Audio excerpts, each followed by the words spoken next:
everyone. This is James Morgan. Welcome to another one-on-one conversation and a series of conversations that I'll be doing throughout 2026 and beyond. It's called the James Morgan Jazz Conversation Series 2026. And today my guest is a guitarist who resides in London, Tom Ollendorff. And Tom has been playing for many years. He's a great guitar player. He's known for his classical, virtuosic approach to jazz, and he's very fluid, beautiful tone. And he's originally from a city called Bath, which is in a Somerset area about 100 miles west of London. And he was self-taught till around the age of 18, and then he started attending the Welsh College of Music and Drama until he was about 22. His career actually seems to have launched more prominently since after COVID. And he's touring more, playing with a lot of great players. And he has a new album out that was released in November, on November 21st. It's called Where in the World? And he's accompanied on the album by on piano, Aaron Parks, bass, Conor Chaplin, and drums, James Maddren. It's a really nice album. One of my favorite songs is called Three Bridges, over 7 minutes long, but it doesn't seem that long when you listen to it. He's got a very nice touch to his guitar. I think he'll enjoy our conversation. And he talks a lot about touring and his what music means to him and how he's grown as a musician. And I think all these conversations I'll be having with different musicians will be helpful for other musicians that up and coming to kind of get a feel for where they're at. He talks about finding his voice in music, who inspired him as a musician, what drew him to the guitar, and all that kind of stuff. So again, here's my conversation one-on-one with Tom Ollendorff. Thanks again for watching, and stay tuned for more episodes. Here he is, Tom Ollendorff. Hey, hello, everyone. This is James Morgan. Welcome to the James Morgan Jazz YouTube channel, Conversation Series 2026. I'll be doing numerous conversations with some great players, one-on-ones, conversations over the next year.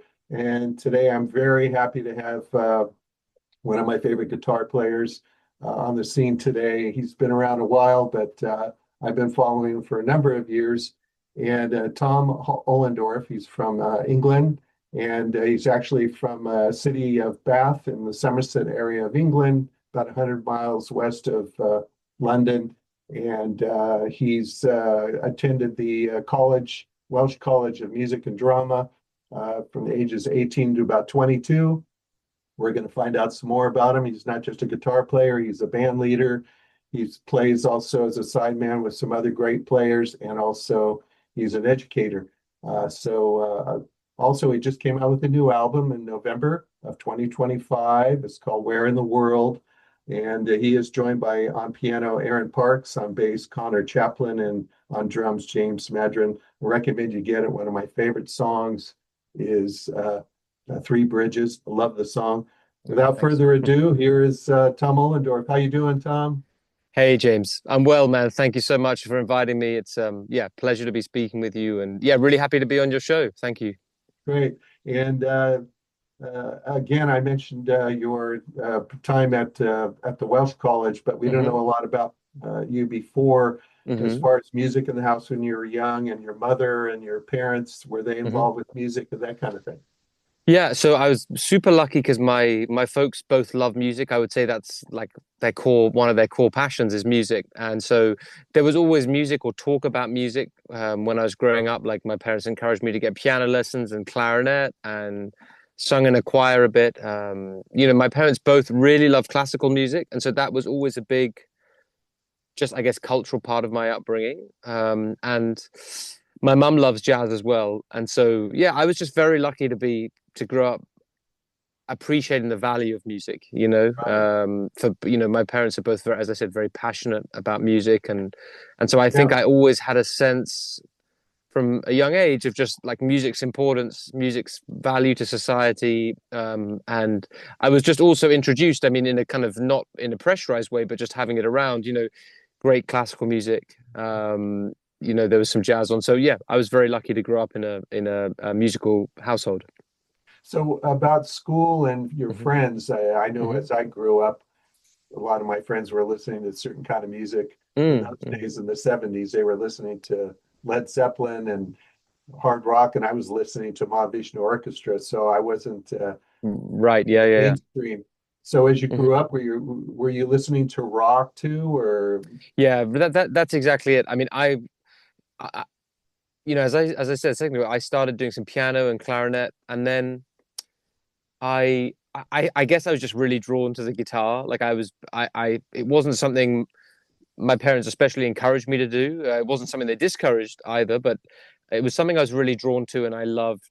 I remember being very, very drawn to Stevie Ray Vaughan, and also I was a big fan of the Red Hot Chili Peppers, and so it's kind of interesting because that I don't really think there's much jazz or jazz connection in their music, but they're a trio, with a singer, and there's quite a lot of improvising, and so just the idea of just kind of jamming and playing songs, that was always kind of part of my way I've kind of wanted to make music myself. But that certainly like the kind of more rock end of things. I really don't feel I got into jazz till I was like really 17 or 18, to be honest. So I was kind of just checking out what my friends were checking out, rock bands, Red Hot Chili Peppers, John Mayer, things like that. And it wasn't until like a little later that I got the jazz bug really hit me. yeah, and which albums or musicians kind of drew you into that genre? Yeah, I mean, I one thing that was, I guess, a big moment for me was being introduced to George Benson. Um, I mean, Yes. he's one of those great artists who kind of transcends genre in so many ways. I mean, he's such an amazing guitar player, great singer. The music's really accessible, but I love some of those organ trio records he made. And then, of course, you've got like, records which would be considered more pop music. And so when I finished school, I got a guitar teacher because I felt like I really needed to kind of brush up on some basic stuff because I was self-taught until I was 18. And so he just introduced me to George Benson. We just watched YouTube videos, Breezing, all those kind of things, Affirmation, all the classics, really. And I was really just, I guess, coming from a background where it was more like rooted in the blues form and the melodic language was more rooted in the blues scale and the pentatonic scale. There's suddenly all this vocabulary in music, which it sounded kind of accessible and really got inside my ear, but there was a kind of mystery about it as well. I didn't necessarily know what a lot of it was, and so that was a big thing, like just being introduced to George Benson and then some Miles records as well. It's super cliche, but kind of blue. I remember listening over and over again to Cannibal Adderley's solo on flamenco sketches. Again, it's kind of modal, the way the harmony moves. And so I was kind of like, oh, I recognize these sounds, but then it's jumping key. But I recognize those sounds again. So that kind of opened my ears up. And then I guess from there, I got into other Miles records, and Wes Montgomery as well, so those were my kind of starting points, I guess, Yeah, which, which is which yeah, which is a classic starting point for a lot of jazz musicians. But the absolutely. thing Yeah. the thing about you that I enjoy about your playing is very intelligent. You play Right. intelligently. You don't just play. To me, when I listen to you, every note you're committed to, and Mhm. and you're going somewhere. And for me, just listening to you describe how you would listen to Cannonball Adderley's Mm-mm. changes and that. Uh, because I think you're an intelligent person, and I think sometimes intelligent people something interests them that they understand, but they don't understand it fully, so it draws them in even Mm-mm. more to figure it Sure. out. Yeah, Yeah. Well, I think some of it's also just being curious about things. yeah, And but also I think that music has, for me anyway, like, and actually to me, I find it's becoming more and more so, but music is an emotional thing. It's, an emotional expression. And so I think I, I think I didn't have like I have some friends who are really into, one of my closest friends, a great alto player, he was super into Charlie Parker when he was like 12 or 13 and sounded, like very virtuosic. I don't think I really had the emotional intelligence to get the music at that age. I think it just took me a little longer before I kind of appreciated the emotional impact of it and to be moved by the way the music felt. I didn't, yeah, I think it came to me a bit later, but then once you get into that and once Right. you find this whole new universe of music and I honestly, I still feel like that today. Like I still feel like I'm always discovering new music. And so once once the bug bites like that, there's kind of no going back. So, And yeah. so when do you think you found your own voice? Because, like you just said, it kind of hit you later. Uh, Mm, and then, of course, I always find that you find your voice by playing with other musicians, mm. jamming, and that's where you discover your voice and you find it. And I know there was a moment in time, when I go, wow, I have my own voice. When do you Mm, think that happened for you? mm. It's a great question. I, I, I wouldn't be able to pinpoint a specific moment, Yeah, and but also, maybe a I, period of time. yeah, I think, I mean, the reason it's a difficult question for me to answer is that I feel like the music is so broad, the range of music I play is so broad. There's still things where I feel like I'm still trying to figure it out, Of But course. I feel like after I made my second record, which was called Open House, I felt like I'd started to refine some of my ideas about composing, so some of my ideas about structure and form of composition. And also I've maybe it's an easy answer for me because when I listen back to that record, I don't hate it. Like sometimes I listen back to my like playing from, like 4, 5, 5, 6 years ago, and it's kind of hard for me to listen to certain elements. Not everything. There are things which I can listen to and think, oh, appreciate that I was doing okay. But I feel like that after that record, um, yeah, I started to feel like I got a sense a bit more, particularly like with my own music, about what yeah, what I really wanted to sound like. Right. And and and And yeah.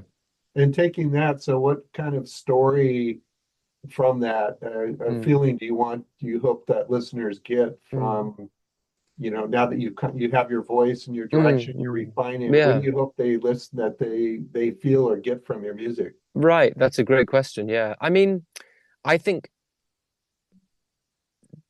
talking about this record I just made, like I feel like that's the most, and who knows how I'll feel about it in the future, but I feel like that's the most complete, like so far, the most complete vision, like complete version or recording of like my vision of how I want to present my music. Because Hmm. there's a whole mixture of things on there. And I guess I want, like I was talking about music being emotional, like there's um there's so many different emotions like I can feel listening to other people's music. It could be Sure. like, like I'm really excited and like I listen to like a really burning Kurt Rosenwinkel solo, or it could be like there's like recordings of like Coltrane playing a ballad or Aaron Parks playing ballads which really like move me, or listen to Joe Stafford singing and again like really you know like just I find some of those recordings really emotional, or it could be listening to like Christian McBride and just being so caught up in the kind of dance like feeling of the swing.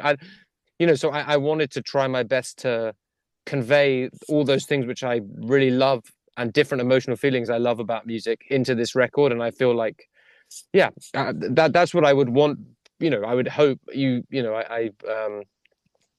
once you release an album, it's kind of out there. You've kind of lost control of it in a way. It's out there for everybody else to Right. hear and judge. But But that's what I would hope is that people just hear the what I want to express or hear the emotion in the music. But even if it's their own emotion, it doesn't have to be the way I view it. Like the same piece can hit people differently. So yeah. yeah. Well, for me, listening to the album, because I've heard your other albums, Hmm. Um, and I was going to ask you what inspired you to, Mm, write the music you did for it and all that, but you've kind mm, of explained that. But mm, compared to your other albums, for me, it sounds like you've uh, you really have you found your voice. It's your presence because everything I hear on the mm, album, when I listen to from beginning to end, it's like it's a story. You could almost watch a movie behind it for mm. me, Oh, cool. the way it flows, Mm, and it's relaxing, yet it's interesting and it evokes for me emotion and mm, images. But when I hear you play and I see a lot of your clips playing live, for me, mm, this mm, album mm. is kind of like to me, it's a milestone for you because I think Oh, it's great. a really great album. To Oh, me, I thank mean, you. I put it up there with a lot of great albums that I've heard, and I think you found the right people too because Mm, mm, everyone seems to be saying the same thing or playing to the song in a way that mm, you mm. listen to the song and you're not listening to the separate musicians, Yeah, yeah, yeah, yeah, yeah. you But know? that's I mean, I'm glad that's really kind of you to say. And of course, when you write music, and this room I'm in now is where I do a lot of my practice and composition, and you have a vision for the music, but you rely on everybody else to Yeah. bring it to life. I mean, right now I'm actually in the process of preparing a new solo record, so then it's a little different because it's just me. But normally, like yeah, you rely on the other musicians to turn the music, into something meaningful. And of course, And how do you yeah. explain that to them? Do you sit down with Mm, them? What's the process when you're writing a song? Do mm, you write songs like the chords first and the melody, or mm, do you mm. base it off rhythm? Or when you do finally get your songs and you present it to the guys, do you just play it in front of them? Do you give them music? What's the process? Mm. Well, I mean, the first thing is that know those musicians really well. Connor, James, and Aaron, I know really well. And so their level of musicianship, their musical aesthetic, I knew that the music would work with them, and I guess, in some ways had them in mind a bit when I was writing the music. Not to the, I don't. It wasn't like I was sitting there thinking, right, I got to write something for Aaron or for Connor or James, but just I could hear what the music would sound like with them, and I mean, with this record, we'd done a 10-day tour in 2024, and then I felt like It I think was time. a good mixture of feelings, which was like, okay, the music really works. It's really, a lot of it was music from my past record though, but okay, the music really works. But also, like, okay, I need to improve as a musician if I want to make this work, because I feel like making a record in that format, there were some things about my playing which I wanted to address. And for me, it's always best to address things with a context. I mean, there's still things I mean, the whole time I want to address things, but I felt like after that tour, I was like, okay, the music can really get to a new level, or I can do something which is, for me anyway, like an improvement or development. But I need to sit down and do some serious work. And I had like just over a year um, to finish writing music. I had a lot of ideas already, but and then it was, we had one rehearsal, two gigs, and then straight into the studio, and that was the record. But I'm lucky. I'm working with some of the best musicians in the world, so Yeah, I I that knew I helps. was in safe hands, and also I knew that I was going to be challenged because Right. you want to be in an environment where you're working with people who have strengths you don't have, and all of those guys, they all have musical strengths which I'm behind on or whatever. It's like that's the case when you're working with any great musician, or I mean, to be honest, a lot of times just any musician, everyone's got their own qualities and personality, and you can learn something from everyone, and especially when you're working with such, like, I consider all those guys very virtuosic, and also most importantly, like artists, really great musicians. So for me, I learn a lot playing with them, and Yeah. um, Well, mm, for me too, also when you're playing with musicians of that caliber, mm, when mm. I recorded a Soul in Time with Gary Husband and Hadrian, Right, right. I mean, incredible. Yeah. I mean, those are that's the kind of amazing. Yeah. those are the kind of musicians you don't go to them and say, "Hey, I want you to do this. Could you do this?" Oh, yeah. They're not studio musicians. They have their own No, voice. right, right. Yeah, Right. absolutely. So Yeah. what I'm hearing is that you had these guys that you knew their voice and Mm-mm. how they Yeah. play, because you've been playing with them live, and you knew when you got in the studio that they were going to tell their story, and they were going to be able to do what they were going to be able Yeah. to hear and And do that's it. it. That's 100% it, And you then know? all you have to worry about is your part. Yeah. You know. And that was a big, I've never been so worried about this a record as this one. Like I'd never, Mm. because I felt like in the practice room, and like I was, touring quite a lot before, not necessarily with that lineup, but I felt like the music was getting a really good response, and like I felt like I can do something, and I can make a nice record here.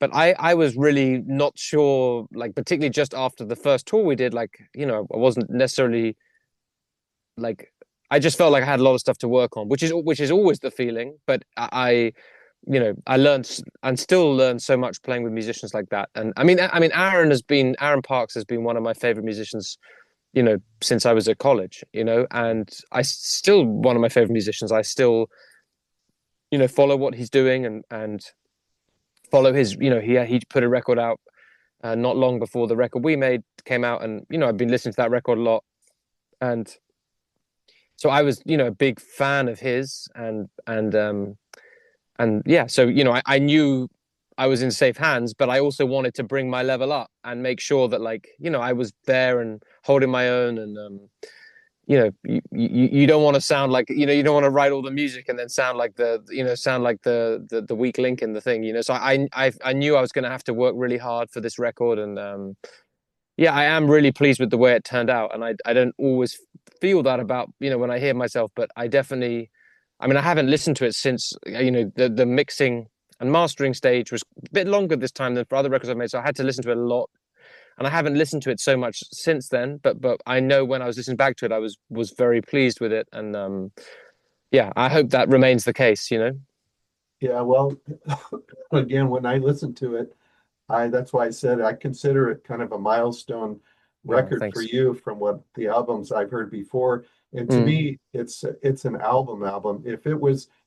If we were living in an age where people were buying jazz albums like they used to Yeah. see TI and so forth, this would be an album that I would buy, because got the quality, it's got the mix, it's all the songs are put together, everybody's, I mean, to me, this is like a band that should have been recorded, and it was. And to me, Mm-mm. it's one of the best albums I've heard out there, to be honest with you. And I've heard Oh, thank you so a much. Yeah. lot of albums. There's a lot of music Thanks, out James. there Yeah. in jazz, but this one just Mm-mm. has its own lane, and I recommend that people check it out. But Oh, thanks so um, much. Well, that's really kind. I mean, yeah, I'm excited to be, yeah, I just finished a long tour of the music, and so now there's a couple of months before I'm going to be playing the music again. And actually, the next show playing this music is with the four of us, with Aaron, Connor, and James. And uh, the next time I play the music is there's no at the moment.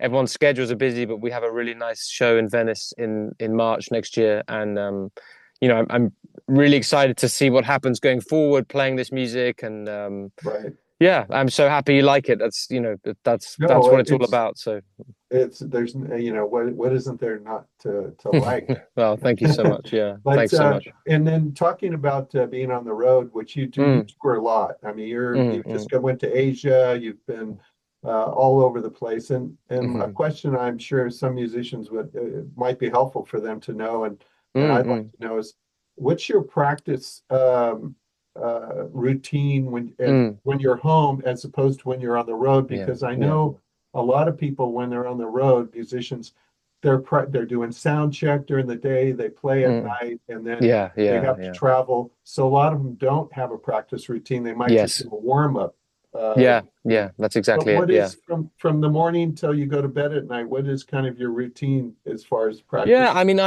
it's when I'm on the road, it's so limited. And been as I said, just finished like 30 days with my band, and then I was on the road last week with with someone else's band, and so throughout the year, there's periods where I'm on the road a lot. But when I'm not on the road, I just practice. Yeah, That's not all I do. I have obviously right. I have some teaching job, like I had teach at a couple of universities, so I do that, which I love, and I feel like I learn a ton from. And um, But when you practice, are you mm, doing scales? Are you practicing mm, music? Are right, you yeah. strength? I mean, It's a little bit, I mean, it's a little bit dependent on if I'm working towards something specific. So right now I'm trying to lock down on just working on some solo playing for the next 6 weeks. And, for me, that's the most helpful way to work on things in general. I feel like everybody's different, and even I'm different depending on the period. But so yeah. right now, like let's say today I've been in my practice studio for maybe the last 4 hours or something. I just had a walk before we started this call, and I'll probably practice a bit more after. And I'm working on specific ideas for playing solo. So some technical things with the right hand, the left hand, some harmonic ideas, which I'm trying to get into my improvising language. Mhm. I generally have found that like if I want something to stick, and then I have to have some kind of context for it or project, and the Purpose. whole yeah the whole goal for me is building my language, and that can be technical language, like uh language of like harmony, rhythm, melody. My language is a guitar player as well, like which sounds, dynamics, touch, color. And so like at the moment working on this solo record, I'm working a lot on those things, my control of the instrument. Yeah, And it yeah. how do you transition having because you had classical training when you were younger, Hmm. and you know a lot of classical tunes. I've seen you, you Hmm. know, Right. like you'll say, Mm-hmm. I'm warming up playing somebody. I'm like, yeah, he's warming up playing a classical song that some people would be striving to just get down. Sure, sure, sure, sure, So, but sure, how do sure. you transition? Because I know it's so different. Classical can be very Mm. linear compared to jazz, which is mostly Yeah. Mm. improvisation. You seem to Right. have been able to combine the two uh, Mm. really well. How do you think you've been able to do that? Well, for me, it's been very helpful because it's taught me a lot about how I actually want to practice as a jazz musician as well. Um, because I think, like, when I was at college, for example, I made a lot of mistakes in how I practiced, and I think Which were what, do you think? which were well, where to begin? I would say the biggest thing was not focusing on enough on building a vocabulary of ideas, like as an improvising musician anyway. I and I think that I think often I was quite dictated to by my instrument, like too much. Like I think I didn't like I was trying to think how to explain this clearly. I think I was often dictated to about which melodic shapes or harmonic shapes felt comfortable to play on the guitar. And of course, there's nothing wrong with that per se. Like, you know, if you play trumpet, for example, there's different possibilities and limitations than if you play guitar or piano or whatever. But I think I was too limited by that sometimes. And so and also about how I was internalizing things. So for me, for example, like if I let's say there was a period, I don't do it so much now, but there was a period of college where I was transcribing quite a lot. And I just think I made a lot of mistakes in how I was going about that process, like how I was internalizing the music. Like I think sometimes it was a little bit too guitar centric. Like, of course, it has to be driven by your instrument, but I've been trying to broaden out a little bit. Like, so if for example, if there's a phrase I like and I want to learn, or it could be my own phrase or somebody else's phrase, I just try and be a bit broader in terms of like really thinking about, okay, how am I going to take this musical idea and internalize it in a way that it's going to become part of my improvising vocabulary, and spending longer with things. I think, when I was a student, I mean, I still consider myself a student, of course, but I was very, you know, impetuous in terms of like, there's so much stuff I wanted to learn. And what I realized was like, we're talking about some of those classical pieces. I remember I learned this whole Debussy transcription, and I probably spent 100 hours on it. And then I asked myself, I said to myself, like, okay, but I spent 100 hours on this, and I'm pretty happy with how I can play it. Or like a Bach two-part invention, I spent like 50 hours on like one page or something. But then I go and play a standards gig, and I'm not like happy with how fluent my vocabulary is. But I haven't spent 50 hours on the same idea. I mean, maybe 50 hours on one idea is a lot, but the point is that like, how long was I staying with one or two things, like, and repeating them in a kind of like really studious way. And I think I just jumped around too much, you know, like tried to do too many things at once. And it's quite hard to accept sometimes. Okay, I've got to accept like I can't work at this for a minute. I got to just stay with this one thing. Or and so now it's not that I practice one thing at a time. I don't, but I'll try and be very consistent. Like if there's something I want to achieve and get better at, then I'll try and practice it like every day or most days for a period of time, so Right. like, so for example, there's some harmonic things I'm working at the moment, which I'm really trying to get in really deep into my playing, because I'm trying to use them, especially when I'm improvising in a solo sense. And then they've got to be like so deep in, because you're carrying everything, the time, the rhythm, Right. melody, harmony, everything. So I'm really spending a lot of time with them, and yeah, I mean, that's my process. It's driven by things I'm working on, things I want to achieve. And of course, sometimes it's also driven by necessity, like working on other people's music, which can be fantastic. And certainly there are some projects I've played in. There's a piano player in France who I've been working with a lot, Fabrice Terrell. And I feel like working at his music for the last couple of years has really helped some elements of my playing. Like trying to have the guitar kind of as a almost like a horn above the piano. I was very used to playing in a trio setting, but working on his music, I remember the first times we played, I found it quite hard, like quite dense harmonic tunes, and the piano, like, and trying to really the guitar to soar as a soloist above the piano. I found that difficult. And so working on his music and playing with him a lot helped me with that. So it's really driven by The sometimes situation. sometimes it's driven by necessity, but Yeah. if you're a if you're like a musician like me, you have to, you keep chatting. I love music Sure. so much, so I keep challenging myself and finding When new you're things I when want to you're improve at. when you're working with somebody like Fabrice, do you let him know, oh, I'm having a little difficulty, I'm trying to achieve this, and then he said, well, yeah, maybe Mm, I'll do less of this, or do mm, you work mm. together verbally too, not just Yeah, sometimes musically? there is that. Sometimes there is Yeah. that, and I think, like, again, when we first started playing, there were just some elements of my, it's not like I'm not saying I was doing like a terrible job, and Well, we made a he recording like just 3 years just ago. to Yeah. say too, so people don't know, he is a busy player. I've seen him play, and he Mm. he plays a lot. Right, And right. and it's hard when you're playing with somebody who plays a lot to play and not feel like you're clashing. I know when Chick Mm, Corea mm, would to play with musicians, mm. guitar players specifically, and why he had Gambale for so long was worked out.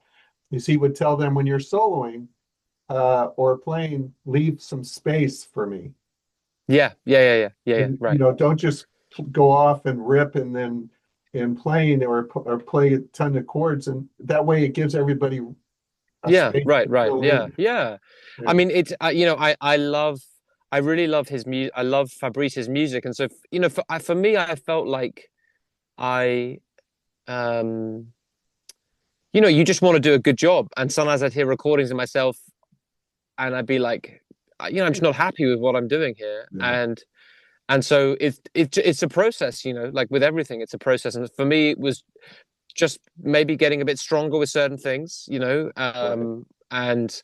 and really, yeah, just maybe the role of the guitar changing a little bit, like, and embracing that. And I mean, I have my, I have things which my habits, like I can, if I'm not comfortable, I can overplay and all those kind of things. And so it was Yeah. about getting more comfortable in a new situation, and now I feel, I really love playing his music because I feel very free when I play it. And so Right. now I get, that's a good example, because I get a lot of joy playing his, like, I feel so comfortable in the music now, that because we played it a lot, that I get a lot of joy playing it, because it feels more in my comfort zone than it did to begin with, and Right. that's the same with everything, because I'm trying to, you're trying to broaden your comfort zone, and also because the music is so improvised, um, just trying to broaden how comfortable you are with your own language and your own vocabulary, and that's for me, that's the ongoing process. And I think when I said I'm, made a mistake, it was quite a long answer because it's hard to articulate. But I think the hardest thing, the biggest mistake I made was not being so aware of that, and not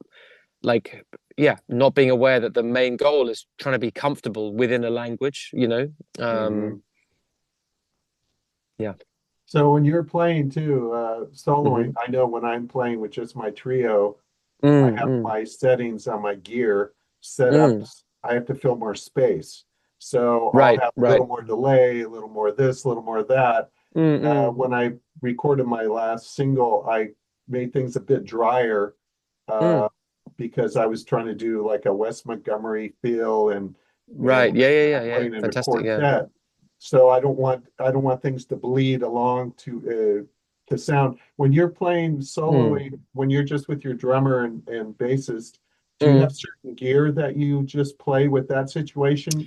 And when you're playing in a I well, it's a good question. I'm not, I must say, like I'm very, very um yeah, I'm not like a big gear person. Like I do have pedals I use in some situations. I also have been really enjoying just playing straight into an amp and just using some reverb on the amp. And sometimes the same with trio. Like a lot of the time when I was just doing that tour, um yeah, there sometimes I had a delay pedal, although I lost it like in China right at the start of the tour. So uh, I lost it like a few days, but I was enjoying using that and it, yeah, making the sound. I went away from using a delay pedal, to be honest, for a long time because I felt like it slightly affected my time feel a little bit and like the kind of mhm, physicality. So yeah, I kind of stopped using it for a long time and then I brought it along for this tour and lost it in like the third day. yeah. And sometimes I use it. The couple of tracks I've been using like a boost, like almost like a gain pedal. Like Mhm. for there's one track which I feel like it needs that the guitar roll. But to me, I just like having a nice reverb, which is kind of long but not too strong. If you know what I mean. There's a nice. It Yeah, decays nicely, but it's not too intense. It's not too much in your way. yeah. um you're never like playing into it so you hear the kind of cavern of it. It's just there supporting the notes. That's my ideal setting, is just like on the record. um there's no delay on that. It's just like on in the guitar sound, I don't think there's ever delay. It's just reverb, and occasionally with the piano on some of the louder things there's a compression pedal, Mhm. which is, I think, is dialed in a way that it's very rarely on, but it's just like sometimes I found it helped a bit, like having a bit of clarity. But I really liked trying to keep the sound of the guitar like I a bit like Organic. I'm yeah, exactly, like a bit more acoustic actually. And I Mhm. for a long time I had like delay and I had quite a processed sound, but I kind of moved away from that a little bit. And now I'm trying to keep the sound as clean as possible, but like a depth to it with just reverb. So it's not like there's no reverb at all. But yeah, that's my ideal setting in a way. And do you have like a Trio, yeah. favorite? Do you have a favorite guitar you like to play in certain Mm. situations, or? Sure. I mean, I have three guitars made by Moffa Guitars, and so those are the only guitars I'm really using. I mean, my main touring guitar in general is like a kind of bit like a 335. It's a bit thicker, I guess, a bit more acoustic. I have a slight, which that's the guitar I use on the record. And I love the way that sounds with the piano. Like it's not like this guitar I have with me right now is like a big archtop guitar, you know. And so I love this for Yeah. solo, and all my records before I'd use this guitar actually. Um, but I found with the piano, like particularly like in a live situation, sometimes there would be feedback a little bit, and so I, this kind of 335 style, it's called a Dana. Moffa, the guitar maker's Moffa, and then the model is Dana, was the perfect kind of balance for me with that. And then I also have a smaller body guitar, which I've just actually was just using on this tour. Um, and that was really interesting. Again, it's a it's a fantastic instrument, and it has a different sound. It has a maple fingerboard. So the sound is different of the fingerboard, and I was really enjoying using that as well. It, it's less acoustic. Um, and so in a way there's a kind of more directness to the sound which I like. But I think if I had to pick one it would be the well, actually, if I'd pick one, it'd probably be this guitar because I feel like this guitar changed my life. Honestly, like I spent so much time playing it, and I'm playing it again, and Yeah. so I feel like this is like the best guitar on Yeah. the planet for me. But it's just it's not as versatile in every live situation. And so probably it would be my three. If I, my main touring guitar would be this kind of slightly deeper 335 style guitar. Right. Yeah. Now, when you're touring, which is you're touring, you're doing a lot of dates, say in Hmm. 30 days, Yeah. and you're taking your gear. So do Yeah. you just use the back line that's there as far as amps? Yes. You just take your guitar Just take the and guitar. and Yeah. then you do sound check. So you Yeah. check in your hotel, you put your stuff away, you go to do your sound check. do you go and do your sound check and then take a break, or do you do a sound check before you guys go on? Or That's a great I mean, it's a great question. I think it really depends on the venue. Like when uh, you're playing at a kind of, if you're playing at a, let's auditorium? say a slightly larger auditorium or concert hall, then it's normally a slightly more like, um, you know, fixed process, like a slightly longer sound check because there's, you have to do a bit more work with the sound engineer. And so, yeah, then like sound check maybe for like an hour or something. And it's also Okay, a nice moment just to play and talk some things through if there's anything from the night before we wanted to right. check, or just to get comfortable in the sound of the room. Um, and then normally there'll be a break, you eat, you play the gig. I mean, sometimes there are some shows on this tour where I can think of one example where we flew, the flight was late, we got straight off the plane, 5 minute sound check, 15-minute dinner, and just played, because that was Right. necessity. Yeah. But for So me, you, the so perfect thing is you, just like getting comfortable in the room, right. and really, because every room is different. Like, every Yeah. room has its own, yeah, its Ambiance. own character. And Yeah. sometimes like there were some rooms we played in which, I can think of one example where it was such a dry room, and I was also very tired that day. And I remember feeling like, wow, I got to work a little harder than normal to be like, to be on top of it, because I felt the room was a bit unforgiving. Then, of course, sometimes you're playing like a concert hall and it's very reverberant. And so you also have to be a little careful. You have to check your dynamics, listen really closely. And so, yeah, the room can shape the concert quite a lot, to be honest. And Yeah. and and I think that's just an experience thing, like just getting used to that, and being present when you're playing, So, and so yeah, and do you give them a rider on your rider? yeah, Tell them what kind of amp you want there. exactly. Yeah. I mean, I'm pretty relaxed actually. Like I Yeah. send a rider, and from in my experience, m most people have good intentions, and sometimes it's, like it's sometimes you turn up and it's not what you hope for. Yeah.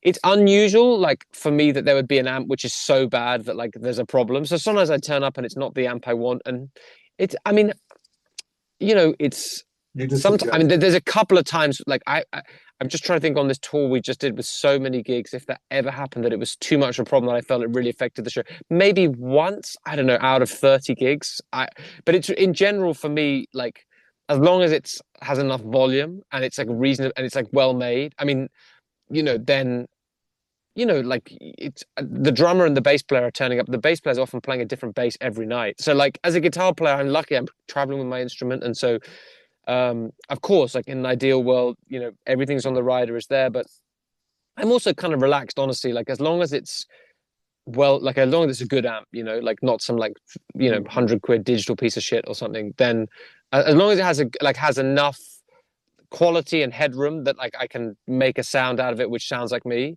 Sure. it doesn't matter that much. I mean, if it's like a live recording or something, then of course it's different. Like if it's like a Right. recording or it's being live on radio, like Now, then it's when you're Mhm. recording, do you do a mic and a plug-in in the back? And what kind of mics do you prefer for your amp? And about how far do you put it in front of your amp? Um, well, I mean, normally in that situation, I'm just letting you just speak with the sound engineer. I mean, often just like an SM57 sounds great. Keeping it simple to me, it's Yeah, fine. When I'm recording, I always want to have a mic, at least one, actually probably two mics on the instrument itself. Like for example, I mean, this oh, instrument especially sounds so great acoustic that it's, I don't want to just have the amp sound. The acoustic sound is incredibly important. And same when I just made this record with the guitar, which is, it's not as loud acoustically as this, but the acoustic sound of the instrument is still for me huge. And so when I'm playing live, obviously that is being sacrificed a bit. So, but normally, yeah, like if it's a big enough room they need mics, then just an SM57 is or SM58 or SM57 is totally enough for me. The one thing I would say is I always try and keep it as acoustic, I mean, with the amp as possible. yeah, Like one mistake I think it's easy to make is sometimes automatically go to like putting the drums, the bass, the guitar through the sound system, through the PA, without just hearing how the instruments sound in the room by themselves. So I always try and work from a position of let's have nothing and then work from there. Like, what do we need to add? Do we that's need to good. add That's this? smart. Because for me, the problem is once everything's in the PA, like everything's louder, so you have to kind of everyone's just kind of playing louder for no reason. Like if I hear the drums are louder, like sometimes like you have these kind of horror moments. The bass drum is like so loud, or like something just ridiculous like that. Or like one funny example is when engineers put like they put a subwoofer on a double bass, which doesn't, it doesn't even make that frequency. Those kind of things, like, I've learned and just to be careful with that and try and limit having that as much as possible. I Right. mean, subwoofer never, but like try and limit having, you know, and most of the rooms I'm playing in, it's not necessary to have a ton of PA. I mean, the largest venues on this tour were maybe like 300 seats or something. So it's not like huge rooms, which need like tons of PA and amplification. I mean, obviously, if you're playing at a big outdoor festival, you're going to have to do something. Yeah. And then you just got to hope you got a good sound engineer. So if you had to choose one, live performance or studio work, Hmm. which would you rather do and why? Live, always live. Yeah.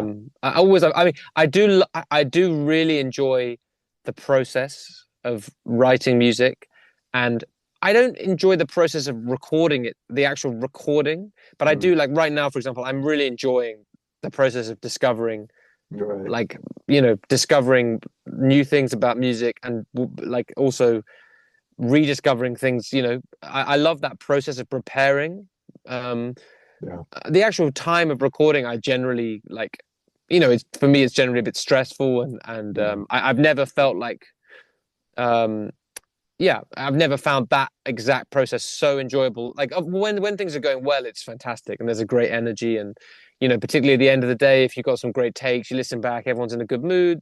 That's a Yeah. great feeling, and that's it. Yeah. But to me, like playing live is, I mean, till like 100 years ago, that's what being a musician, you're either composing or you're writing, you're performing music. I mean, it's amazing to record music, and I love recording my songs and sharing them with people all over the world. That's an amazing thing.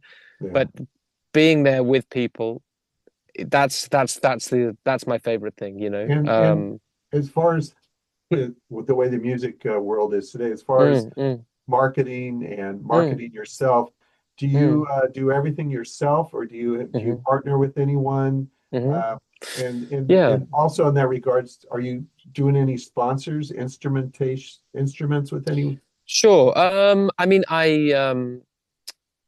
I mean, so there's various like booking agents who I work with, normally more like depending on the region.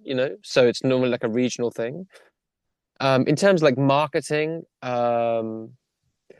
I don't really, it's probably something I should be better on. I don't have like a marketing Yeah, strategy. One thing I try to do is share my playing with people, sure. like share what I really like. So Right. that can be live clips of gigs or just posting something I'm practicing. At the end of the day, just share it on my So Instagram, on my you don't YouTube. you don't work with like a marketing team of any No, no, no, kind no, or no. Oh anything my like God, that, no, no, my God. which I mean, it'd which probably be great for me, probably be great, but yeah. and it's just the harsh reality. I don't think anyone's interested, or hasn't been so far. But for me, like for me, the best thing is just, I just Sure, I want to keep it as much about the music as possible. And so, sure. of course, like next week, if you see me in some kind of McDonald's ad because they paid me Yeah, enough, I'll yeah, probably do yeah. it. I'm not Well, that spiritual. I'm not that spiritual about it. But like, yeah, like the thing I love is just sharing what I'm sure. interested with the guitar with people, and it's really great that people seem to be engaging with it a lot. That's really Right. nice, and also encourages me. So that's a great And what is your that's a take great on thing. the current music scene today as compared to maybe it was 10 or Hmm. 15 years ago, as far as with the Hmm. streaming and the touring and recording? How do you think it's changed? And if you could change something, what would you change about it today? Mm.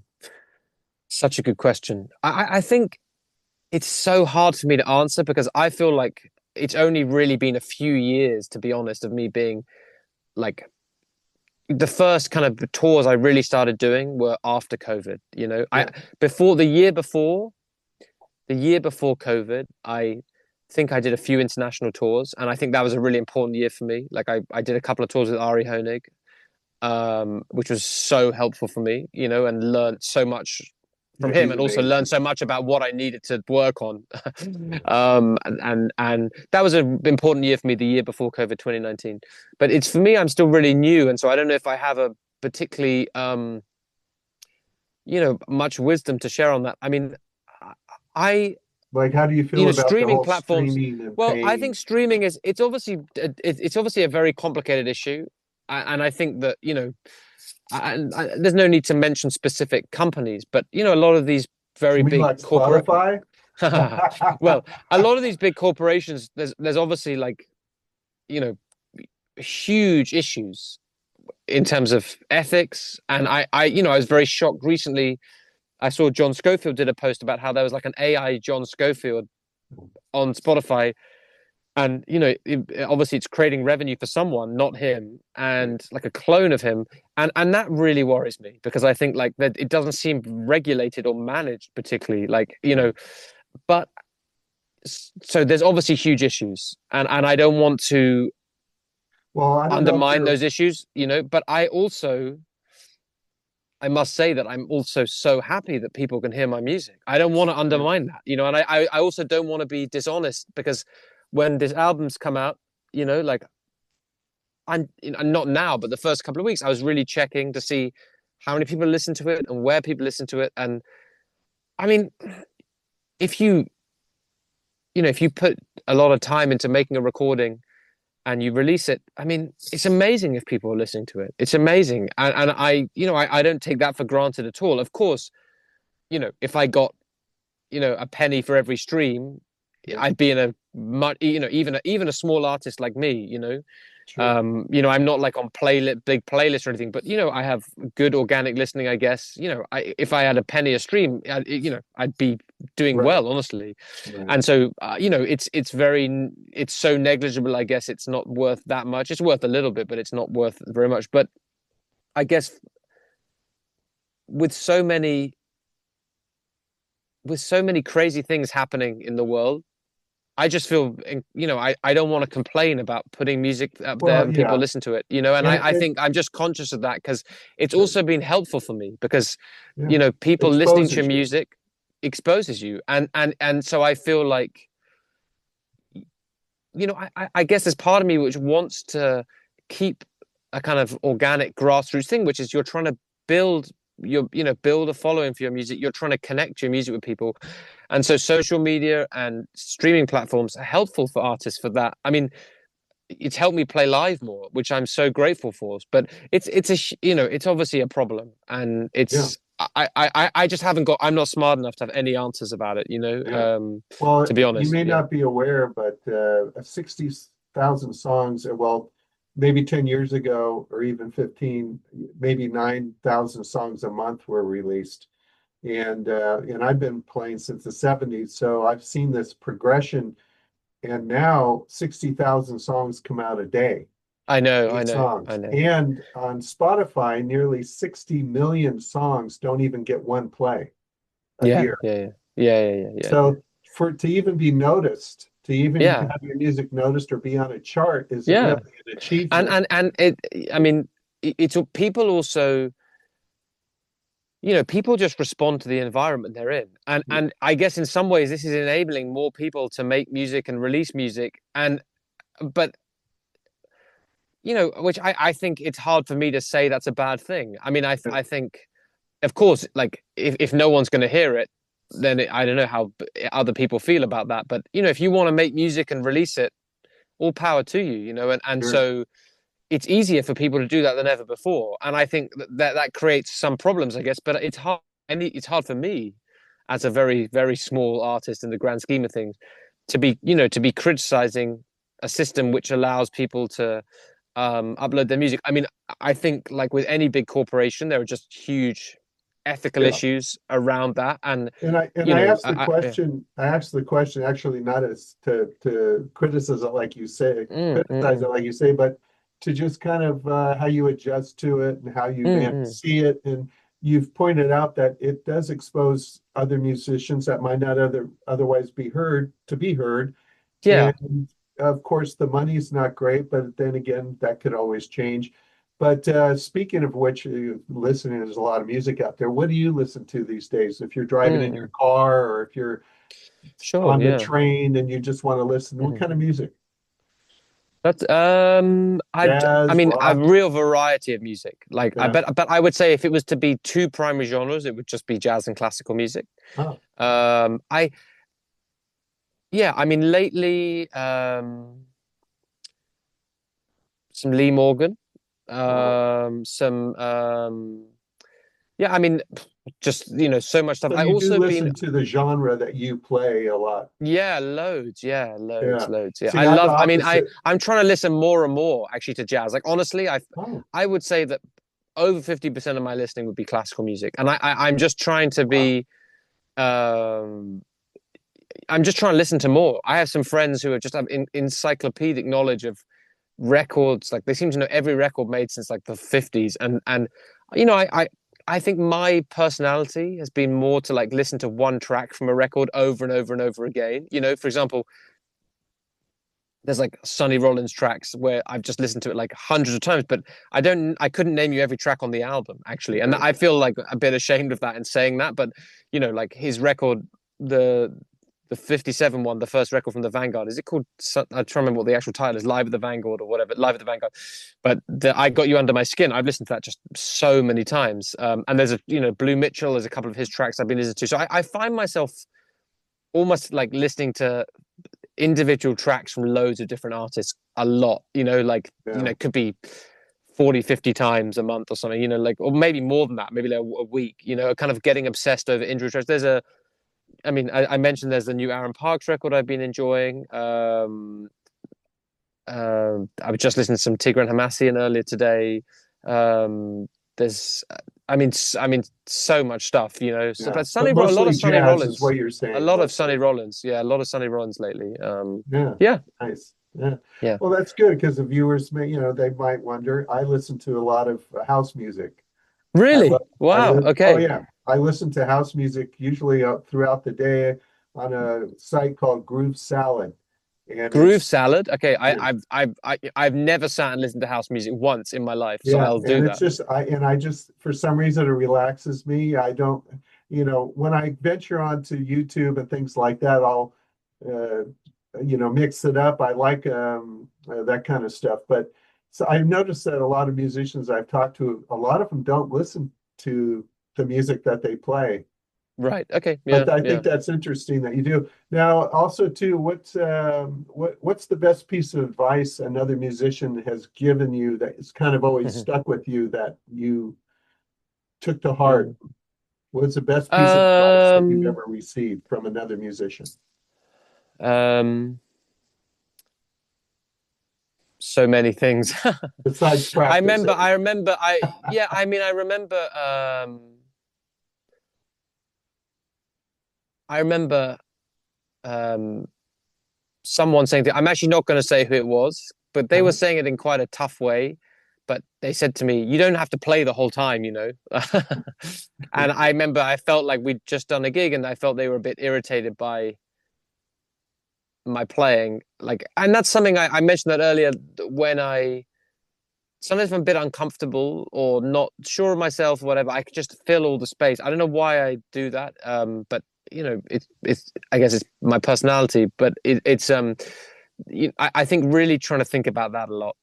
Like I don't have to play the whole time. Yeah. I can leave a space. Space. So that was a great piece of advice. I also rather than specific anecdotes or quotes, I've learned a lot from I mentioned earlier touring with Ari Honig, and we've been touring, for several years now, working with people like that, just work ethic and Uh-huh. also focus, Yeah. like just to be focused. And I remember Ari always said something about whenever we did quite a lot of clinics together, and he would always say something like, practice today what you practice. This is not an exact quote, but practice today what you practiced yesterday and practice tomorrow what you practice today, Uh-huh. and I learned a lot about that thing of, you have to stay with things for a long time if you want to internalize them. Yeah. And I, there's another thing he said actually, which stuck with me many times, mainly for my teaching actually, which was often at the start of a clinic, he would say, we're here for you. We're here for you guys, you know. And I like that because for me, teaching has been, particularly working with really good high level musicians has been a really important part of my development as well, I think, and I like that feeling of being there for somebody else and what, particularly when you're working with great musicians, how much you can learn from them if you just listen to them. And even if you're there as the teacher, those things he said have always stuck with me. Yeah. And then what piece of advice would you give an upcoming musician if you had to give advice to someone that's wants to be a musician and have a career? Yeah. What, Well, I think, from a musical side, I would just say follow your heart, follow what you love, but do it in a way which is thorough. Yeah. So if you really love something, and that's a bit like what I was saying earlier about mistakes I made as a student, but if when you find a record you love or a musician you love, and if you want to be a musician like that, then really check it out, really explore it. Just go deep. Yeah. And of course, it's also fine to love music without learning it, and just enjoy it for the sake of, it's not that everything you love you have to learn, but if you really want to be a musician and you really, if you're a huge fan of Wes Montgomery, let's say, and you want to be a musician, you want to play like that, you got to check it out and you've got to study it and you've got to do it over and over again. And it's fundamentally, the music is a language. And so you have to immerse yourself in that language as deeply as possible until it's part of you. And so just follow your heart and do what you love, but in a way which is thorough. That's a good piece of advice. If you could play with any musician, past or present, dead or alive, that you haven't played with, who would you love to play with just once?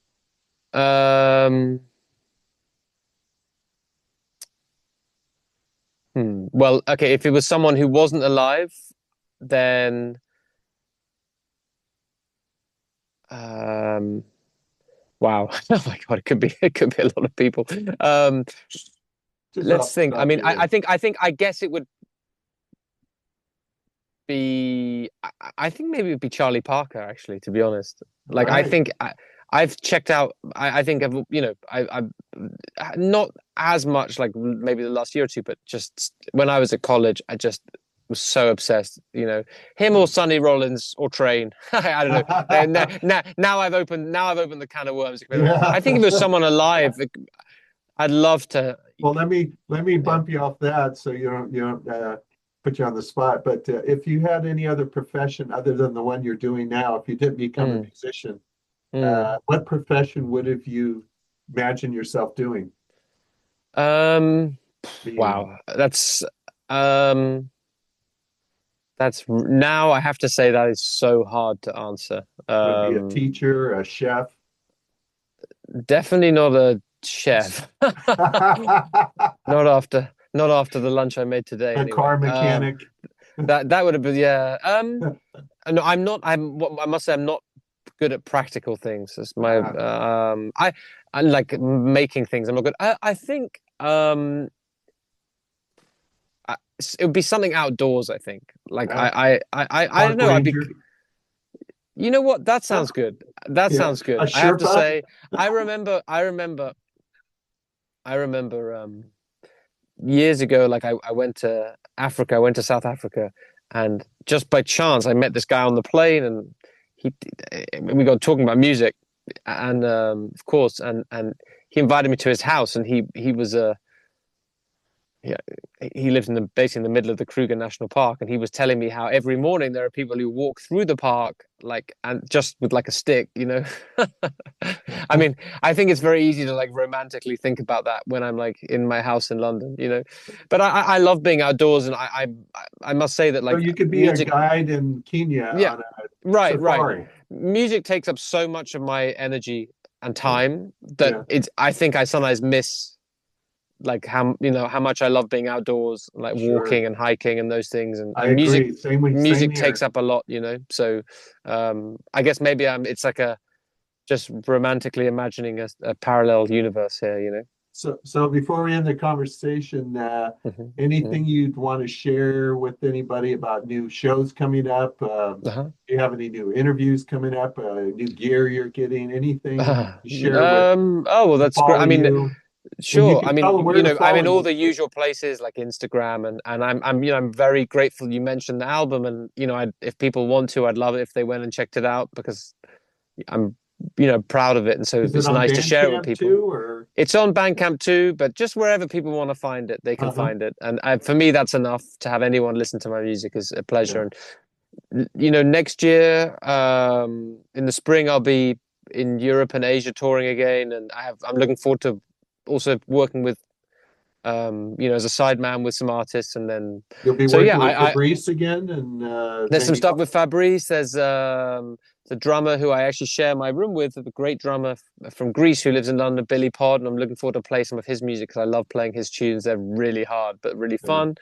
And And where do you um, post your schedules like for your well, touring it that should be some on my people can website. I got to say, I've been so busy, I just haven't had a minute to change my website. But and what is your but website just for tomollendorff.com, just my okay name.com, tomollendorff.com. for And viewers, yeah. this week I'm going to start updating my schedule. I still have some, it's still 6 months away, the spring next year. That's my main, that's the Yeah. first kind of big tour I have next year with my own group. I also mentioned earlier, I'm working on this new solo record now, and I'm actually, the first shows under my own name next year are solo. So I've got a few solo shows to start next year, which I'm Do you have really a name excited for the about. album yet or No, I haven't thought of a name. To huh. be honest, the way I'm going to do it is I'm just going to practice lots of different things. I've written some new like short studies, actually, like some etudes, which I haven't done for a while, and I'm just going to work on loads of different standards and think of ideas, Well, arrangements, now and yeah. people may not know you're an author too. You've Oh actually right, oh you yeah, have a okay, book yeah, out. right. So yeah, this is like 3 years ago. I published a collection of etudes, solo studies for guitar, and so which is published with Faber, Uh, and and they can find I that on Amazon, I think, right? yes, I think Amazon. If you're in the US, I think Amazon is the Yeah. best, or Presto is the best. Amazon or Presto, I think, are the best places. Okay. And that was very helpful for me, part of my development as a guitar player, like writing those pieces.